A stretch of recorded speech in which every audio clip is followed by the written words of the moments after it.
নমস্কার বন্ধুরা, আমি সোনার ছোট্ট সংসারে আপনাদের ওয়েলকাম। আজ আমার বাড়িতে ভগবান নিজে বাড়িতে হেঁটে এসেছিল।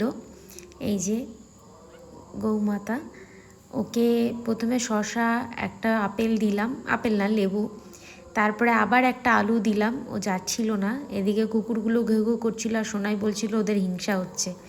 তারপরে সে বাড়িতে আসলো, ওনার খুব জোর জল তেষ্টা পেয়েছিল।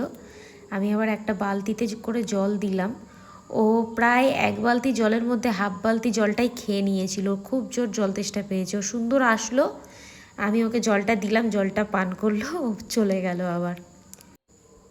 ওরা অবলা প্রাণী, ওরা হয়তো বলতে পারে না যে এটা লাগবে ওটা লাগবে, তবে ওদের দেখে যদি একটু নিজে থেকে কিছু করা যায়, যে এই যে বালতিটা আমি নিজেই আগিয়ে দিলাম, মনে হলো যে ওর জল তেষ্টা পেয়েছে, ওর তৃপ্তিটা পূর্ণ করে ও বেরিয়ে গেল।